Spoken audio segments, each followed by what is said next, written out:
Sí, buenos días. Pues muchas gracias por atender la invitación a la convocatoria. La idea fundamental de esta plática es que sea algo de concientización, que nos dé una idea clara de lo que nosotros debemos de tener en cuenta en este nuevo procedimiento laboral que ya ha iniciado en algunas partes de nuestro país. El proceso en sí mismo tiene la finalidad de eficientar, de hacer los juicios laborales más expeditos, pero para nosotros era de suma importancia compartir experiencia y compartirles a ustedes las vivencias que tenemos actualmente en algunas partes o regiones del país. Particularmente nosotros eh, tenemos la idea muy clara de que este procedimiento es más demandante. Es un proceso que debemos de compartir con nuestros clientes, con ustedes, en el cual debemos de enfatizar el hecho de que nos va a implicar mucho más tiempo, nos va a implicar mucho más atención y eventualmente, aunque la idea o los fines que persigue son totalmente válidos, pues no necesariamente la reforma o lo que hemos visto nosotros en nuestra experiencia ha hecho que los juicios laborales avancen de una manera más fluida. Esto deriva de una reforma que se dio en el año 2019, la cual se publicó en el Diario Oficial de la Federación y que se reformaron diversas disposiciones, particularmente y mayormente la Ley Federal del Trabajo. La parte de derechos y obligaciones fue intocada, continúa exactamente igual. El tema del procedimiento, que pareciera ser un tema particularmente para abogados, no necesariamente resulta así. Para nuestros clientes hemos estado haciendo una especie de entrenamientos, de repasos, en los cuales les estamos haciendo énfasis en los tiempos que vamos a ver más adelante en específico con la introducción que nos va a dar Ana María, y con lo que demanda en cuanto a la inmediatez. Nosotros ya no tenemos fechas de audiencia inicial programadas al momento de que nos emplazan a un juicio, hay un procedimiento previo de conciliación y en consecuencia esto nos lleva al punto en el que debemos nosotros estar más concentrados en la recopilación de documentos y de información y de pruebas. El Poder Judicial como tal es el que va a tomar el control del procedimiento de juicios. Actualmente, como sabemos, las juntas de conciliación y arbitraje son quienes se encargan en algunas partes donde no ha entrado en vigor esta reforma, sobre todo en la parte norte del país. Se hacen cargo de la impartición de justicia en materia laboral y actualmente en donde ya entró en vigor y en donde lo hará a partir del mes de octubre en el resto de los estados en donde no ha iniciado este proceso, lo hará el Poder Judicial de los estados y de la Federación. Si pasamos a la siguiente, por favor. El procedimiento ordinario, de acuerdo con su naturaleza, se rige bajo varios principios. Estos principios, en la teoría, sin sonar mucho como abogado, pues persiguen fines muy puristas. La oralidad, que ya existía en el procedimiento actual, en el procedimiento tradicional, la inmediatez, que eventualmente lo que busca es que el juez o el juzgador, y esto es muy relevante, tenga de viva voz de cara a las partes en el litigio, en el juicio, la percepción que el mismo juez tenga de esto va a ser muy importante para poder desahogar pruebas y para resolver los conflictos. Otro principio que nosotros podemos tener es la continuidad, es decir, que no haya ausencia de interrupciones o los diferimientos famosos, ¿no? Muchas de las veces ustedes, esta palabra es muy recurrente, se difieren las audiencias, era algo común en el procedimiento tradicional, aquí se le busca dar una mayor celeridad. La concentración es decir, que sean menos actos procesales, menos etapas en el juicio y que eventualmente esto implique que los juicios se agoten más rápido. La publicidad, que también existe actualmente, sin embargo, aquí se enfatiza un poco más porque cualquier persona podrá estar presente en los juicios, no será en un espacio reducido como lo vemos en las juntas de conciliación, en donde actualmente, pues no, ordinariamente nada más están las partes presentes en los litigios. Aquí son abiertos al público, salvo algunas excepciones en donde hay una protección a la integridad física de las partes. Otros principios que procura esta reforma es que haya celeridad en el procedimiento, que no haya dilaciones innecesarias. Para nosotros los abogados a veces, pues bueno, somos muy dados a ser muy metódicos, en algunas ocasiones hay abogados que incurren en prácticas dilatorias, pues aquí esto se trata de abatir. La igualdad o el otorgamiento de igualdad entre las partes es una ideología que históricamente tenemos del derecho. Sin embargo, en materia laboral nosotros sabemos que no hay igualdad entre las partes porque la ley misma protege ciertos derechos de los trabajadores por encima de los derechos de los patrones, que tienen más obligaciones y mayores cargas que cumplir en los procesos. El principio de contradicción, oportunidad de ambas partes para ser oídos en el procedimiento, y otros principios adicionales, como lo son el hecho de que nosotros tengamos acceso a la justicia de manera inmediata. Si continuamos, por favor. Adicionalmente, la economía, la disposición y la sencillez dentro del procedimiento es algo que hemos visto nosotros que es lo que se busca en esta reforma. Sin embargo, no se ha logrado del todo. Estas reformas ordinariamente tienen que ser de presupuesto también. Por poner un ejemplo, nosotros en el estado de Chihuahua actualmente esto va a entrar en vigor a partir del mes de octubre. Sin embargo, se van a asignar en materia local nada más dos juzgados que van a atender a un cúmulo de asuntos nuevos que consideramos nosotros que no es suficiente. Eventualmente esto va a colapsar los sistemas, como ya está sucediendo en algunas partes, como ha sucedido en otras reformas en materia penal, en materia mercantil, en materia civil. Entonces, si no hay una reforma, nada más que en la ley, pero no de manera presupuestal, pues es difícil que este principio de economía se agote. Los demás principios de sencillez, que hay un acceso a la justicia de fácil acceso, sin embargo, la representación incurre o se debe de dar todavía a través de representantes legales con cédula profesional como licenciados en Derecho o abogados. Otros principios que vemos nosotros, si pasamos por favor a la que sigue. En los tribunales laborales, nosotros vamos a encontrar ahora que inclusive el propio juez, la persona que va a resolver el litigio, que va a estar inmerso en la emisión de una sentencia, pues va a estar atendiéndolo de manera directa. Van a ser los testigos, por ejemplo, y los absolventes preguntados de manera directa. Pueden ser interrogados por el mismo juez, y eventualmente todo esto nos lleva a un punto en donde nos disciplinemos con las pruebas, con las medidas que vamos a tomar nosotros para llegar al litigio, y que eventualmente esto nos va a limitar los mecanismos de defensa o nos va a obligar a ser más disciplinados en toda la parte preventiva y en la preparación de los juicios y los litigios. Nuestra mejor recomendación en estos casos es que atendamos a que sigue existiendo la suplencia de la queja, es decir, el principio de igualdad en las partes no existe. Nosotros como patrones, como empresas, tenemos la obligación de probar ante estos tribunales la mayoría de las cosas que afirmemos y de las que queramos negar.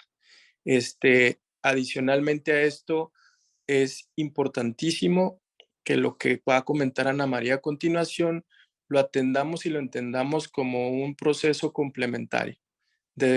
Tenemos nosotros que acompañarnos de la mano, ser solidarios entre abogados y empresas para llevar al punto en el cual los juicios tengan éxito. Se disciplina un poquito más la impartición de justicia. Si ustedes han visto un juicio tipo americano, pues será más o menos en esa tesitura. La demanda o la implicación, el estrés para nosotros como los abogados será mayor. Por eso pedimos un sentido de colaboración, un sentido de concientización en estos temas. Le cedo la palabra a continuación a Ana María, que de viva experiencia ha sentido y ha estado ya lidiando con esto de manera más recurrente en el área geográfica donde ella se encuentra. Gracias. Muchísimas gracias, Isaac. Gracias por esta explicación de todos los principios muy clara, creo, para todos nosotros. Y pues bueno, ahora yo les voy a explicar un poquito ya lo que es en sí el procedimiento laboral, el nuevo proceso. Y primero comentando lo que dice Isaac, ¿no? Había varias etapas, como ustedes saben, esta implementación del nuevo sistema de justicia laboral se fijó en 3 etapas.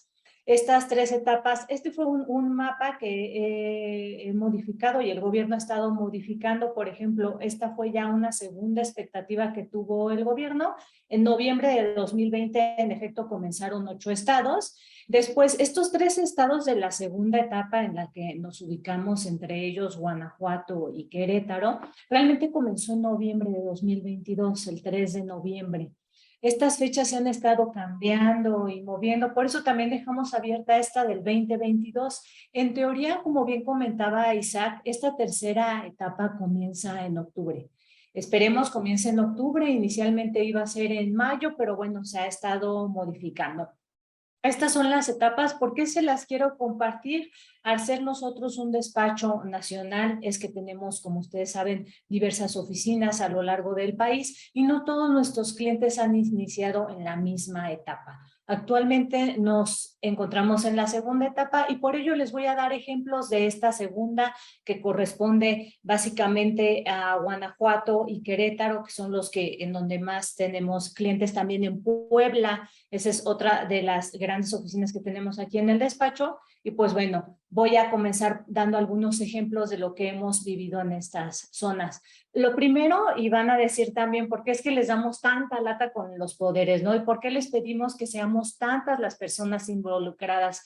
Les voy a dar un ejemplo de lo que estamos viviendo actualmente.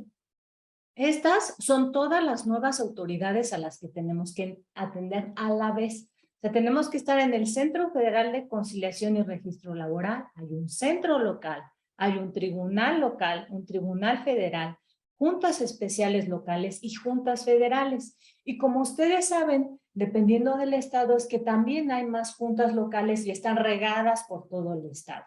Igual los tribunales, por ejemplo, en Guanajuato, pues hay tribunales en Irapuato, en Celaya, en Guanajuato, en León. En todos esos tenemos que estar al mismo tiempo. Por ello es que les damos tanto lata con el tema de los poderes. ¿Por qué? Porque necesitamos actualizar y poner a más abogados laboralistas que puedan atenderlos. Por eso también la importancia de tener esta infraestructura y estructura tan grande como despacho. ¿Por qué? Porque tenemos que estar en varios lugares a la vez. Y si le suman que además las juntas están ubicadas en distintos lugares, como es un ejemplo aquí en Querétaro, aquí además de esto, aquí en Querétaro tenemos las de San Juan del Río. Entonces eso complica un poco el tema de atender los procedimientos, con independencia de que muchos poderes no estaban considerando las nuevas autoridades. Por eso la importancia de tenerlas. Y comenzaré explicándoles el procedimiento ordinario. Aquí también entender un poquito lo que había antes y lo que hay actualmente. Para nosotros era muy común que nos llegaran citatorios, los famosos citatorios de la Procuraduría de la Defensa del Trabajo. Y como ustedes saben, nos llegaban de la Junta Local, la Junta Federal, y a ese citatorio, pues realmente íbamos si queríamos. No teníamos mayor apercibimiento, sí decía que había multa, pero la verdad es que en la práctica no nos multaban. Y la verdad también es que al citatorio iba por lo regular incluso la persona encargada de recursos humanos. A veces ni siquiera nos llegaba hasta nosotros. Ahora el procedimiento cambia totalmente. ¿Por qué? Porque ya no estamos hablando de un citatorio de procuraduría, ya es una audiencia prejudicial. Y como audiencia prejudicial tiene todas las formalidades estas de las que les hablaba Isaac. ¿Por qué? Porque ya no puede ir cualquiera. O sea, necesariamente tiene que ir un apoderado y acreditar su personalidad.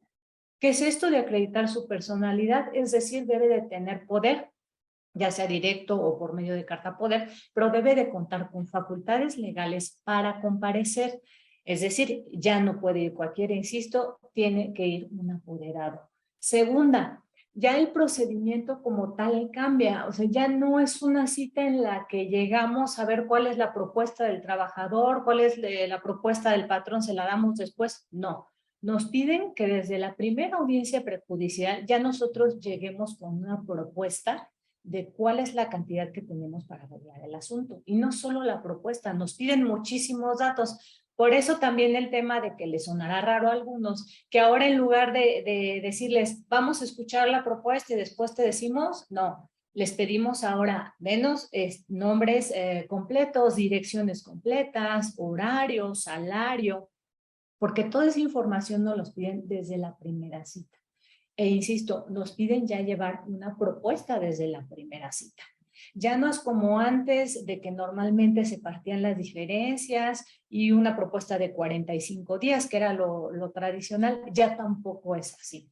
Entonces, desde ese inicio, como les comento, el procedimiento está cambiando. Por eso la exigencia y por eso creemos la necesidad de esta charla para explicarles cómo es el proceso y entiendan un poquito más también nuestras peticiones y sobre todo el tema de las insistencias en cuanto al tiempo, porque también en este proceso, en el prejudicial, solo se cuentan con 45 días. Desgraciadamente ahorita ya están saturados algunos centros y las citas nos las están dando muy largas. Por eso también les sugerimos que mientras nos podamos arreglar más pronto mejor, porque a veces ya no nos dan los tiempos entre las citas que nos dan y ya no es posible llegar a un arreglo. Bueno, el procedimiento ordinario, antes de ir a los tribunales, se va a este centro de conciliación, dependiendo de la competencia de la empresa, se va al centro federal o al centro local. Y luego ya si en el citatorio pues llegamos a un arreglo, se hace un convenio, se ratifica, se paga y listo. Aquí también es importante comentar, el convenio no lo podemos modificar. Es un formato que es a nivel nacional, entonces cualquier cosa que le queramos mover, quitar, lo que sea, tendremos que hacer un convenio privado independiente porque ese convenio no se cambia y literal se llena con los datos que nosotros les pedimos. Ahora, ¿qué pasa si yo no llego a un arreglo? Bueno, si no llega un arreglo, lo que hacen es que le dan una constancia al trabajador de que agotó este procedimiento conciliatorio inicial, el cual es forzoso. Solo existen algunas excepciones que marca puntuales la Ley Federal del Trabajo, como cuando se trata de cuestiones de hostigamiento, acoso, si la trabajadora está embarazada, casos de beneficiarios. ¿Cuáles son los beneficiarios? Los juicios que se siguen cuando una persona fallece y se le va a pagar su finiquito. Pero bueno, les digo, la ley marca distintas excepciones, estas son las más comunes. Si no se está dentro de esta excepción, necesariamente tienes que conciliar y agotar ese proceso para que entonces como trabajador te dan tu constancia, que literal es una hojita, en la que te dicen que ya agotaste la conciliación, y con esa hojita, entonces ya presentas tu demanda. La demanda, ¿cómo la presentas? Con tu constancia de conciliación, acreditando tu personalidad, es decir, con qué acredita el trabajador que tal persona es su apoderado. Y aquí va lo interesante, ya también con las pruebas, de tal forma que cuando el tribunal emplaza, ¿qué quiere decir emplazar? Que cuando el tribunal ya te da esa copia a ti, empresa, o sea, cuando ya te llega a ti, te va a llegar con la copia del auto admisorio. El auto admisorio es decir, si estamos de acuerdo, en resumen, en que se presente esta demanda, esta es la demanda, estas son las pruebas. Entonces, a ustedes de recibir antes, quienes hayan tenido la oportunidad de recibir una demanda, pues les llevaban 4, 5 hojitas, 6. Actualmente son 50 hojas, 60 hojas, algunas son 100. Ha llegado de todo, ¿no? ¿Por qué tantas hojas? Porque les deben de acompañar ya las pruebas. Y aquí empieza lo interesante. Con todos esos documentos, que son muchísimos, nos los tienen que mandar a la brevedad. ¿Por qué? Porque ahora solo tenemos con 15 días para ofrecer pruebas, contestar la demanda y en su caso reconvenir.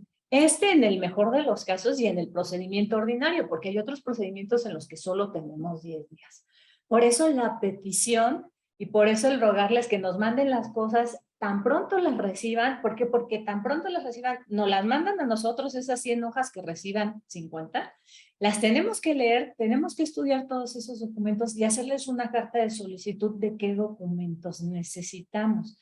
Entonces, en lo que nos mandan la demanda y nosotros las estudiamos, pues a veces se pierden un par de días. Ustedes nos tienen que conseguir las pruebas. ¿Por qué? Porque desde el inicio ya tenemos que ofrecerlas. Antes era muy común que les mandábamos nuestra solicitud de documentos y ustedes lo que hacían era nos contestaban por correo y ya después hasta pruebas nos mandaban los documentos, ¿no? porque hasta entonces las teníamos que ofrecer y si pasaba, digamos, cierto tiempo entre dar contestación y ofrecer las pruebas. Pero ahora lo que pasa es que no, o sea, desde la contestación ya tenemos que ofrecer las pruebas. Es decir, si ustedes dentro de esos primeros días no nos mandan las pruebas, ya no las vamos a poder ofrecer en juicio. Por eso la importancia de mandarnos todo en tiempo. ¿Por qué? Porque una vez que ustedes nos mandan las pruebas, nosotros hacemos el escrito de contestación y este escrito de contestación ya no es tampoco como el de antes. Antes nuestros escritos de contestación eran 8 o 10 hojas, ahorita son entre 25, 35, 40 hojas de contestación. ¿Por qué? Porque tenemos que contestar, tenemos que ofrecer pruebas, tenemos que objetarlas del contrario y entonces ya con ese documento lo presentamos ante tribunal. El tribunal lo que hace es que revisa que se haya dado contestación, los anexos, si está todo bien hecho, no requiere. Si está bien hecho, pasa todos esos documentos al actor para que haga esa famosa réplica. ¿Qué es la réplica? Es un escrito en donde el trabajador va a decir, de estas pruebas las objeto en este sentido, o incluso no estoy de acuerdo con la personalidad. ¿Qué quiere decir? No estoy de acuerdo con ese poder, yo creo que está mal hecho y promuevo un incidente de falta de personalidad. Entonces ya con ese escrito, que es la réplica, entonces se lo van a mandar al juzgado, el juzgado ahora nos lo regresa a nosotros de rebote y nosotros hacemos la famosa contrarréplica. En esa contrarréplica decimos nosotros por qué creemos que lo que está diciendo el trabajador no es lo correcto. También tenemos oportunidad de ofrecer nuevas pruebas. Si, por ejemplo, dijeran mi poder está mal hecho, yo ahí lo que diría es, no, está bien hecho y es por esto A, B, C, D, etc., ¿no? Ahora, una vez que ya hicimos todo este camino que le llamamos la fase escrita del procedimiento laboral, entonces sí ya empieza la famosa fase oral, de tal suerte que si ustedes se fijan hasta esta parte del procedimiento resultó ser más escrito que antes. Antes incluso podíamos dar contestación a la demanda de manera oral, en ese momento nos decían y contestábamos, ahorita ya no, todo es por escrito y cumpliendo estos términos que son fatales, es decir, no los podemos cambiar, son 15 días sí o sí o 10 días sí o sí. Entonces ya terminó toda esta fase que es la escrita y entonces el tribunal fija fecha para la audiencia preliminar, se supone que está obligado a hacerlo dentro de los 10 días siguientes. Esta audiencia preliminar también es importante comentar que no todos los juzgados lo están notificando de manera personal. Muchos dicen que con fundamento en la Ley Federal del Trabajo y al tener ya un poco más de trabajo, al ya empezar a llenarse de asuntos, ya los actuarios, que son las personas encargadas de notificar, ya no lo están notificando personalmente. De tal forma que vuelve una vez más la importancia de tener un despacho robusto que cuente con personal para hacer este tipo de cuestiones. Entre ellas es revisar las listas de juzgados locales, federales, etcétera. ¿Por qué? Porque nos van a notificar literal por la página de internet en donde aparecen las listas, ahí cuando es la fecha de la audiencia. No necesariamente lo están haciendo de manera personal.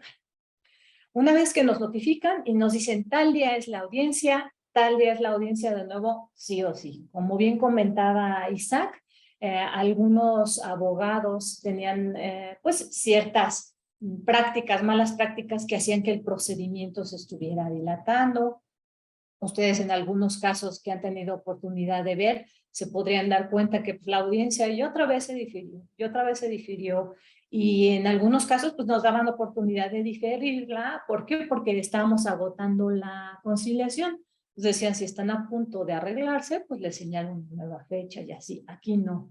Aquí esta famosa audiencia preliminar, en esta se desahoga la misma, o sea, no hay manera de diferirla. Las partes comparecen personalmente y ya los tribunales son como en las fotografías que aparecieron al inicio de la presentación. Quienes tuvieron oportunidad de ir a las juntas de conciliación se pudieron dar cuenta que las instalaciones como tal en nada se parecían a las nuevas instalaciones. ¿En qué parte? Bueno, en el procedimiento como tal, entras a una sala, está el juez, ya en esta audiencia que les comento está el juez, está la parte actora, está la parte demandada y está este famoso secretario instructor, que es quien está llevando el procedimiento. Entonces, como tal, el procedimiento cambia totalmente el estar ya físicamente en las instalaciones. El tribunal resuelve sobre la legitimación y excepciones para depurar el procedimiento. ¿Qué es la legitimación? Bueno, si cree que los que están ahí presentes debieran de estarlo, resuelve incidentes como el que les comentaba de personalidad o si hubieran promovido alguna competencia, cualquiera otro de esos, lo resuelve ahí. ¿Qué es depurar el procedimiento? Bueno, en el procedimiento se dice si cuáles son los hechos, le llaman ahora los hechos no controvertidos, para, bueno, entonces ya después empezar con declarar cerrada perdón, el tribunal corre traslado, luego ya se hace esa audiencia, la admisión de las pruebas también se hace dentro de esta audiencia. Si no hay hechos controvertidos, es decir, si las dos partes están de acuerdo, son muy poquitos casos, pero digo, pudiera darse que yo lo que estoy demandando es el pago de mi finiquito, ¿no? Y yo digo, sí, renuncié. Pues entonces la empresa diría, estoy de acuerdo, se declara cerrada la instrucción y por eso están aquí estas como dos posibilidades, digamos. Si están de acuerdo con los hechos y controversia, se declara cerrada la instrucción y se turna a resolución. Pero, como es el 90% de los casos, y no es que más, pues no estamos de acuerdo. ¿Por qué? Porque en la mayoría de los casos se demanda un despido injustificado. Entonces, si no estamos de acuerdo, el tribunal resuelve sobre la admisión de pruebas. Estas pruebas que ya nosotros, insisto, le ofrecimos por escrito desde que contestamos la demanda. Entonces, en esta audiencia preliminar dice el juez, sí se acepta la inspección, sí se acepta la confesional, no se acepta tal testimonial porque no se ofreció bien, etcétera. Lo va estudiando y ahí mismo, en esa audiencia, que es totalmente oral, o sea, no está nadie escribiendo ni nada, el juez es el que está diciendo, ahí se fija el día y la hora para esta famosa audiencia de juicio. Insisto, toda esta audiencia no se difiere. Si alguien dice, sí me quiero arreglar, en ese momento platican y en ese momento se resuelve. Por eso también nuestra petición cuando vamos a este tipo de audiencias es que nos den ya la cantidad que tenemos autorizada para arreglar este asunto. Porque antes sí teníamos la posibilidad de que nos hicieran alguna propuesta, nosotros suspender la audiencia, solicitar que se dijera porque estábamos en pláticas y ya después lo podíamos checar con ustedes. Ahorita no, ahorita en ese mismo momento le tenemos que resolver al juez si nos arreglamos o no. Entonces, si no nos arreglamos, se sigue este procedimiento que les comento y se señala fecha para esta famosa audiencia de juicio. Y aquí igual si se quieren dar un poquito la idea de cómo son este tipo de audiencias, yo les sugeriría que visitaran YouTube, la página de la Escuela Judicial del Estado de México. Ahí tiene varios procedimientos ya que los hizo como especie de ejercicio. Por cuestiones de confidencialidad, obviamente nosotros no podemos compartirles en las que participamos. Estas audiencias se graban y siempre al final de la audiencia tenemos la posibilidad de pedir una copia de la grabación. Sin embargo, les digo, por cuestiones de confidencialidad no las podemos compartir con ustedes, pero estas que están en línea son ejercicios que hizo el Estado de México y creo que son bastante buenos para que se den una idea de cómo es esta audiencia de juicio. Siempre ver las cuestiones en la práctica es mucho mejor. Incluso quien tenga oportunidad, los invito a que vayan a los juzgados. Las audiencias, como bien les comentaba Isaac, son públicas, salvo algunas particulares en donde por cuestiones de lo que se está tratando no los dejarían ingresar, pero en términos generales los pueden dejar pasar.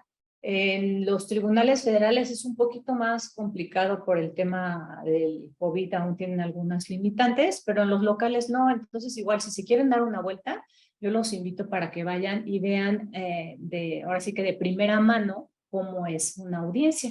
Están las incidentales, las preliminares, las de juicio. Las de juicio, pues digamos que son como las más interesantes, si así lo quieren llamar, porque el juez da cuenta de las personas que están presentes y pasa a los testigos y a los peritos y empieza a desahogarse toda la audiencia. Si es una pericial, empiezan a proyectar los documentos que se van a revisar. En ese momento el perito hace llegar su dictamen. Se desahogan todas las pruebas, o sea, las confesionales, las testimoniales, todo lo que tengamos. Y aquí vuelvo otra vez a lo que comentaba Isaac. Muchos abogados que hacían ciertas malas prácticas, como por ejemplo exhibir un justificante médico que no era cierto, eso era muy común en los procedimientos. Si alguien no podía ir, exhibía un justificante médico, ¿no? Pero ahora, dentro de las muchas cosas que cambiaron en el procedimiento, te dicen, ok, lo vas a exhibir, pero en el justificante me vas a decir, un ejemplo, Eduardo Cortés está enfermo. Bueno, Eduardo Cortés está en su casa, que se ubica en tal lugar. Y entonces, si en ese momento se le exhibimos al juez, el juez perfectamente se puede trasladar a la casa de Eduardo Cortés para que sí o sí se desahogue la prueba. Entonces, les digo, ya no hay manera de que podamos estar cambiando, difiriendo, se desahogan las pruebas porque se desahogan. Si tú no fuiste a la confesional, se declara desierta, que quiere decir que todo lo que dijiste se considera que a todo dijiste que sí.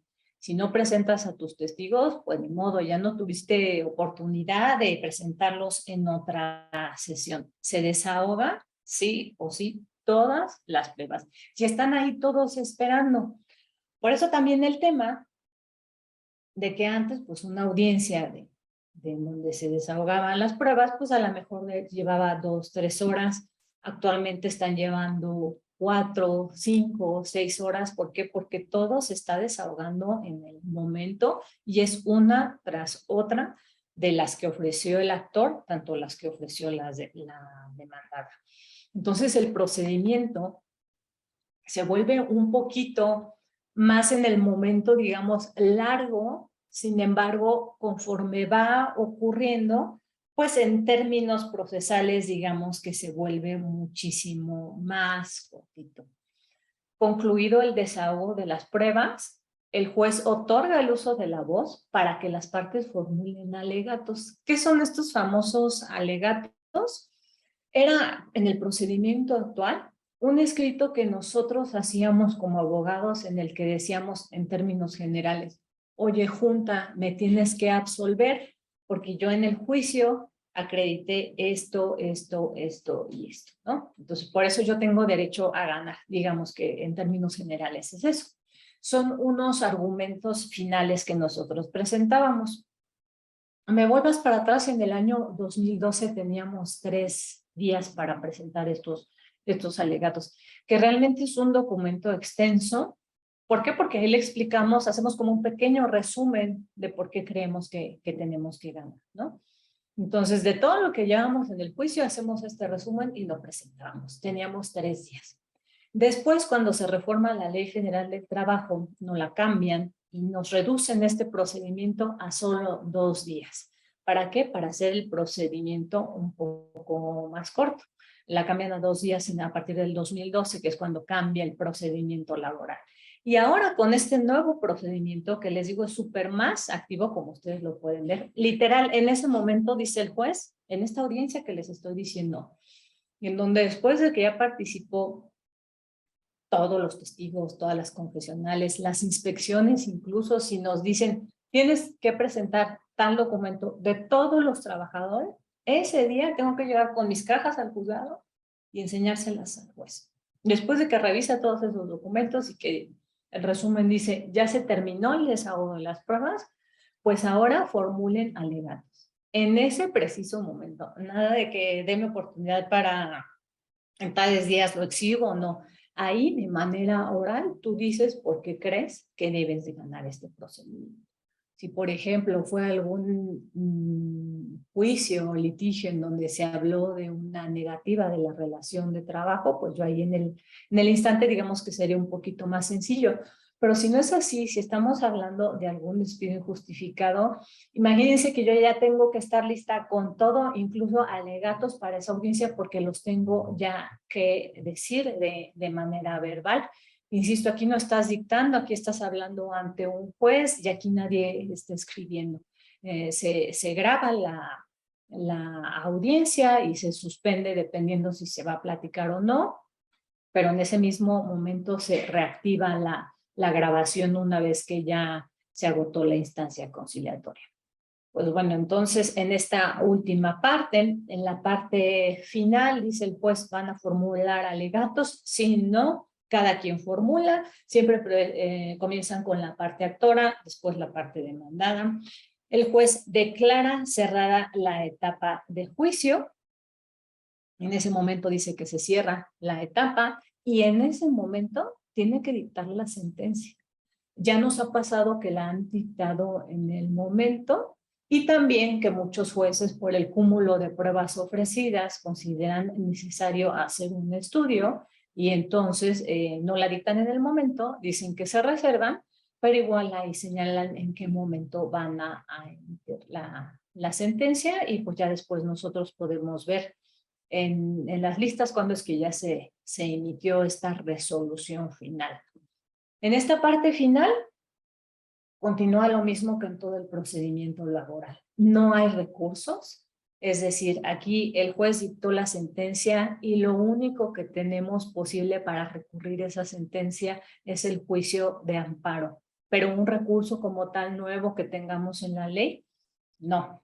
Sigue siendo lo mismo. Después de esta sentencia ya no tenemos más que el amparo.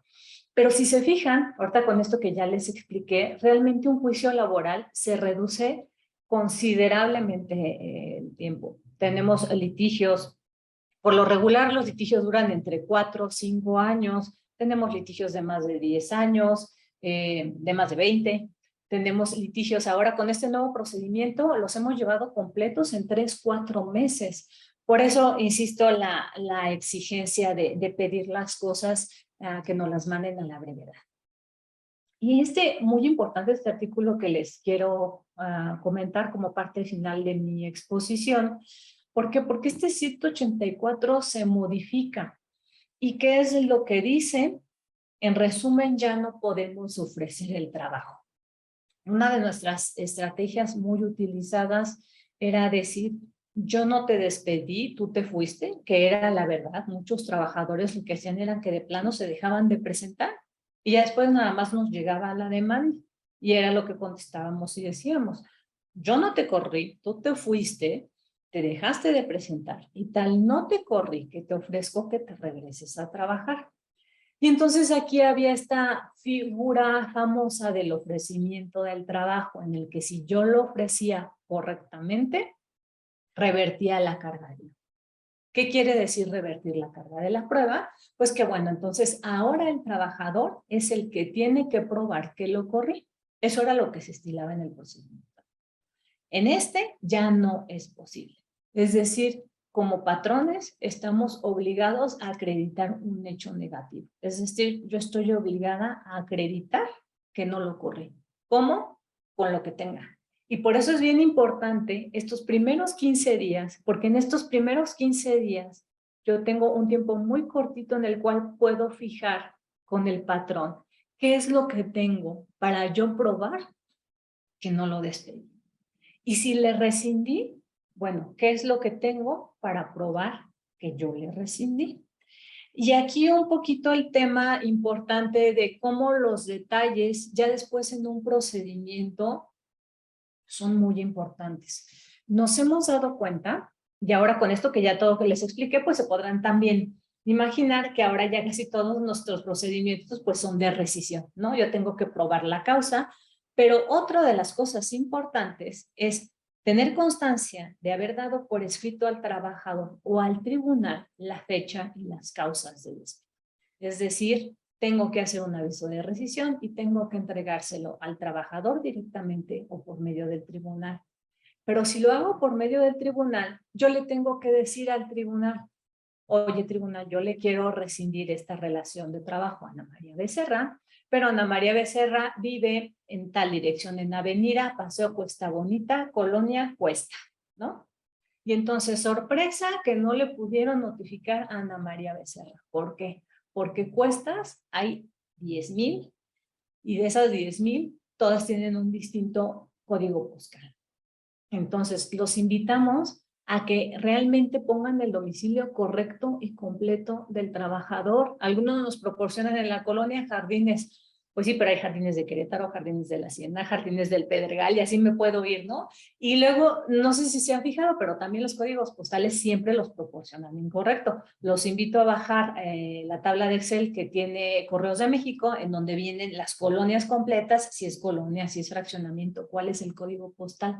Porque si nosotros no proporcionamos el domicilio correcto en donde deba de notificarse al trabajador, lo que va a hacer el juzgado es que nos va a archivar nuestro expediente.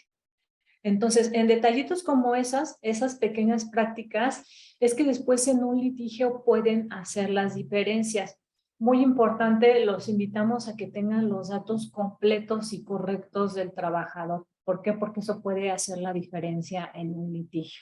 Dar el aviso de rescisión como tal. ¿Por qué? Porque si no lo dan, nos obligan a presentarlo a través del tribunal y con seguridad el domicilio no va a estar correcto y completo.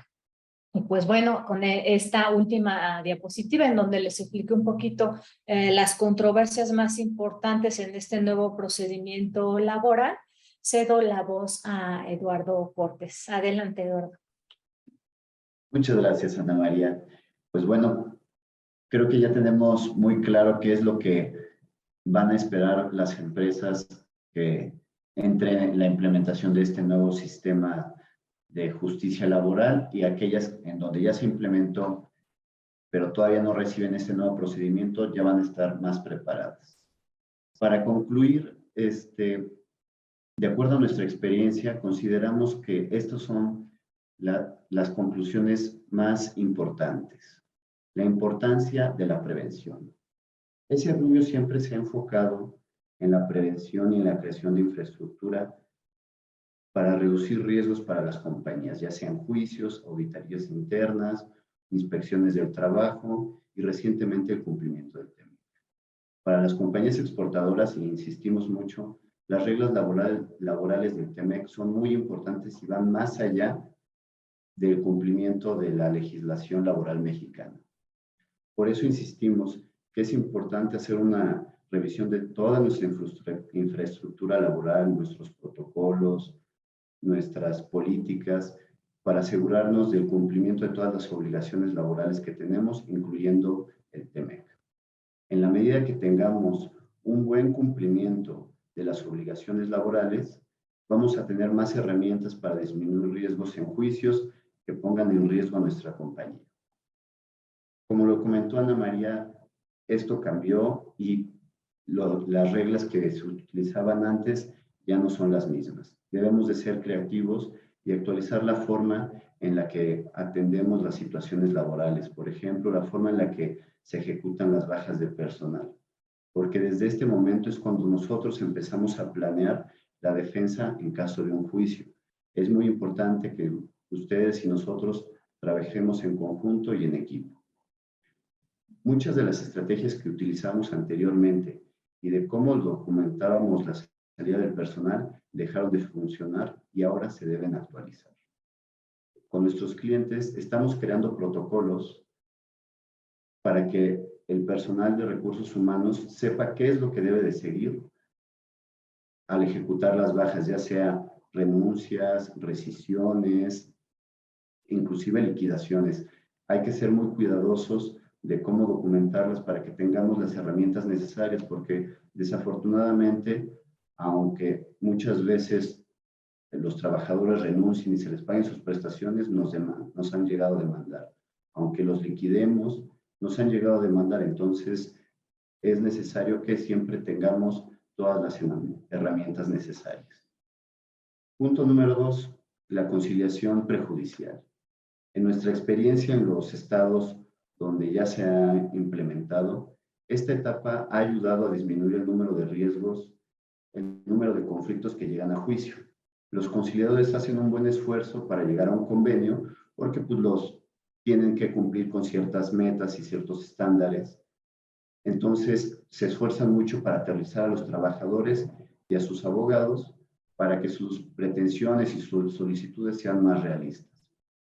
Siempre hay sus excepciones donde llegan con sus cuentas infladas o tajantemente dicen que no quieren negociar y que solo están agotando esta etapa para poder iniciar con su demanda. Pero en términos generales, la conciliación prejudicial ha funcionado bastante bien. Por eso es que en todos los casos, pero en especial en los más riesgosos, será muy importante que aprovechemos de esta etapa para prevenir un juicio, pues por la velocidad con la que se están desahogando y los están resolviendo, como ya lo dijo Ana María, hay veces, ya nos ha pasado que en ese momento, cuando en la audiencia de juicio, donde se terminan de desahogar las pruebas, en ese momento el juez dicta el sentido de su sentencia y absuelve o condena. Por lo cual, una vez que se inicia con el juicio, es más difícil llegar a un convenio de lo que era antes. Es muy importante que desde que les llegue la notificación para las audiencias prejudiciales, nos hagan partícipes. Uno, como lo comentamos anteriormente, necesitamos acreditar que somos representantes legales de la empresa. Ya no podemos llegar, hola, yo vengo por parte de la compañía sin acreditarlo, pero también para ir preparando desde ese momento la atención del posible juicio. Porque en caso de que no se llegue a un convenio, el desahogo del juicio será mucho más rápido de lo que estamos acostumbrados y desde ese momento podemos ir preparando la información y los documentos que necesitamos para atender el juicio. Y finalmente, el procedimiento del juicio. Como lo comentamos, y esto dependía de cada estado, pero en su gran mayoría era muy lento el proceso. En algunos estados, nuestra firma sigue recibiendo emplazamientos de demandas que se presentaron en el 2017 o en el 2018. Es decir, que apenas vamos a empezar con el desahogo del juicio. Anteriormente, estos juicios, un juicio que se desahogaba rápido, tardaba entre 3 y 5 años. Y como lo dijo Anita, tenemos juicios que llevan 10 años o más y los continuamos litigando. Ahora los juicios se están resolviendo en 4 o 6 meses máximo. Eventualmente, y con la carga de trabajo, pues este tiempo se va a tender a extender, pero al momento, los primeros juicios se están resolviendo muy, muy rápido y el proceso está siendo muy, muy ágil. Por eso, insistimos en la comunicación, en la planeación y en el trabajo en equipo, porque a partir de que recibamos la demanda, solo tenemos con 15 días para contestar, presentar pruebas y objetar las pruebas que ofrecieron la contraparte. Es decir, solamente tenemos con 15 días para planear toda la estrategia de defensa. ¿Cómo funcionaba anteriormente? Anteriormente solicitábamos la información, nos la enviaban por correo electrónico. Si surgía alguna duda o faltaba más información, volvíamos a solicitar información, nos enviaban los documentos escaneados y posteriormente, antes de la audiencia de pruebas, nos mandaban todos los documentos originales que íbamos a ofrecer en la audiencia de ofrecimiento de pruebas. En este nuevo procedimiento esto ya no es posible y requerimos que desde el principio nos manden toda la información y todos los documentos originales para poder presentar en tiempo la defensa. Desafortunadamente ya nos ha pasado que una vez que presentamos la contestación y las pruebas, salen más pruebas que podían ayudarnos en el juicio, pero como ya no son hechos nuevos, no podemos ofrecerlas en la contrarréplica. Insistimos que por eso es muy importante la capacidad de respuesta que tengamos y que estemos trabajando en equipo para estar listos para estos nuevos retos. Los documentos que firmaba el trabajador anteriormente cambió su valoración. Los tribunales ya no les están dando la misma valoración que le daban a los documentos firmados las juntas. ¿Por qué? Emitieron un criterio hace unos días, bueno, hace ya unos meses, donde establecieron que hay ciertos documentos que son preelaborados por la empresa y que se les obliga al trabajador a firmarlos. Y Y entonces, si el trabajador solamente dice, oye, yo no firmé, yo no estaba de acuerdo con esa renuncia, me obligaron a firmarla y no tuve otra que firmarla, pero yo no estaba de acuerdo. Con ese simple hecho, ya implica un riesgo muy fuerte para que no le den el mismo valor probatorio de lo que se les daba antes. Isaac nos platicó del principio de igualdad y también nos dijo que pues, ese principio de igualdad no era totalmente real, y es cierto, porque como saben, y con estos nuevos criterios de los que les comenté, en términos generales tenemos que acreditarlo todo, lo cual implica que tengamos todas las herramientas necesarias para poder hacerlo. Por ejemplo, con las renuncias, ya no solamente es necesario que acreditemos que efectivamente Eduardo Cortés firmó la renuncia, sino también tenemos que acreditar que la firmó de manera espontánea y voluntaria y que no fue obligado de ninguna manera para que la firmara, para que la renuncia efectivamente tenga el carácter de acreditar que, que mi deseo era renunciar y terminar la relación de trabajo de forma voluntaria. Adicionalmente, y como lo platicamos, el ofrecimiento de trabajo y la negativa del despido ya no son suficientes para acreditar la inexistencia del despido ni para revertir la carga de la prueba. Por eso reiteramos la importancia de la prevención, de crear estos protocolos, de buscar formas nuevas y creativas para poder tener más herramientas y defender a las empresas y disminuir los riesgos que implica este nuevo procedimiento. Pues muchísimas gracias por su tiempo. Con esto yo concluyo mi participación. Les vamos a dejar un correo electrónico por si surgió alguna duda, que estamos seguros que va a ser así. Nos la hagan llegar por correo electrónico y la van a estar canalizando con los abogados de la zona geográfica que esté más cerca de ustedes para que podamos atenderlo y podamos ir preparando la prevención. Muchas gracias.